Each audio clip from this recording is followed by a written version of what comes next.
Yeah, when I get back home, if this still going on, definitely 100%. My sisters were taking part of everything back home. I'm a family of 20 siblings, you know, so they're back home fighting a good fight and just, you know, trying to spread love and just, you know, we're trying to preach anti-racism, anti-hate. You know, everyone should be loved and treated the same. You know, people always say, you know, we say Black Lives Matter and then people say all lives matter. Yeah, they do matter. No one ever said they don't. I think the issue that people have trouble comprehending is if you're in a neighborhood and one house is burning, do all the houses matter at the time? No, they don't. Just the one house that's burning, that's on fire. You gotta put out the fire and make sure it doesn't burn down to the ground. And the black community, the black and brown community is that fire that needs to be taken care of. So I think people need to understand and step back and realize it's not always about you, it's about the whole picture, making sure everybody is getting their fair due, fair shake, and everyone's well accounted for and treated fairly, man. I think it's about respect. Treat people the way you want to be treated, the way you want your mom to be treated, the way you want your dad to be treated, your brother, your sister. You treat people like shit, expect people to react the same way, you know? So I just think there's a better way to do things. We need a lot of reforms in the police academies. You got all these great MMA fighters that could go around, teach people, and we need some more cultural diversity, some more cultural education among our police force.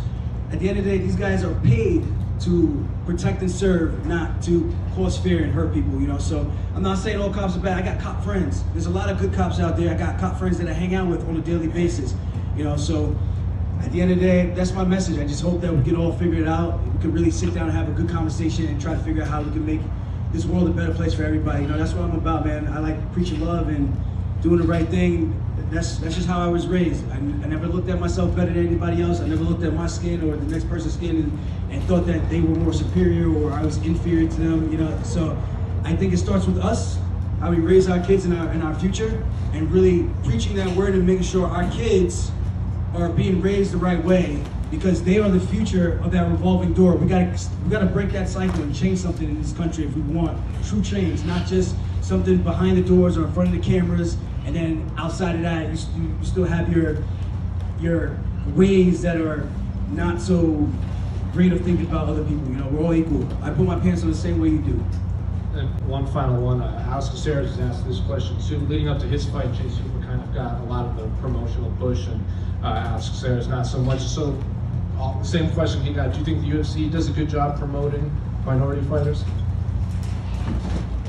Honestly, I never looked at it like that. That's just how I am. I don't really look at black or white, minority, Spanish. I think we're all just people. I've never actually thought about that sense of that light in terms of whether the UFC pushes minorities more or not. I think they push you if they think you have that it factor. You know, some people got a lot of tattoos, some people got crazy hair, some people smoke weed in public, and you know, it just depends on the personality. If they think you got something that people are going to gravitate to, they're going to push you. You know, so I don't think the UFC is not pushing us, so to speak.